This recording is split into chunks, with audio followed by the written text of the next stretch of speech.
અમદાવાદમાં flower શોનો fiasco.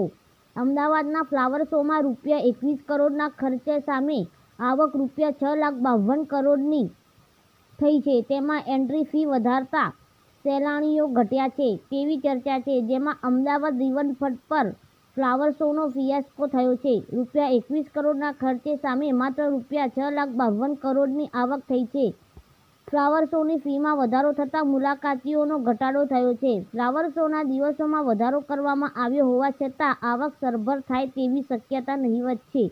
ગત વર્ષની સરખામણીએ ₹5 કરોડનો વધારે ખર્ચ કરવામાં આવ્યો હતો, જેમાં રિવરફ્રન્ટના પશ્ચિમ વિસ્તારમાં 1 જાન્યુઆરીથી શરૂ થયેલા ફ્લાવર શોમાં અંદાજે ₹21 કરોડના ખર્ચ સામે 18મી જાન્યુઆરી સુધીમાં ₹6,52,00,000 કરોડની આવક થઈ છે અને આશરે ₹6.25 લાખ જેટલા મુલાકાતી નોંધાયા છે. ડિસેમ્બર 2025માં કાર્નિવલમાં પણ વર્ષ 2024ની સરખામણીમાં સંખ્યા ઘટી હતી. જો કે, ફ્લાવર શો યોજવાની દરખાસ્તને મંજૂરી આપતી વખતે સત્તાપક્ષે મોટી કંપનીઓ અને ડેવલપરોને જાહેરાતની મંજૂરી આપી તેમની પાસેથી નાણાકીય સહયોગ મેળવવાની વાત કરી હતી, પરંતુ તેવું ખાસ થયું નથી. પ્રવેશ ફી ઉપરાંત નર્સરીઓ અને ખાણીપીણીના સ્ટોલ ભાડે આપવામાં આવે છે.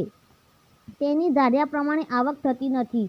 મ્યુનિ ઉચ્ચ અધિકારીઓએ ફ્લાવર શોમાં આવક અને મુલાકાતીઓની સંખ્યા જોઈ શંકા વ્યક્ત કરી હતી કે ટિકિટ વગર ઘુસાડવાની શક્યતા વધુ હશે, જેના લીધે ઉચ્ચ અધિકારીઓએ ફ્લાવર શોમાં કર્મચારીઓ મોકલીને મુલાકાતી પાસે ટિકિટ છે કે નહીં તેવું ઓચિંતું ચેકિંગ પણ કરાવાયું હતું, પરંતુ ચેકિંગમાં ટિકિટ વગર પકડાયાની સંખ્યા જાહેર કરાઈ નથી.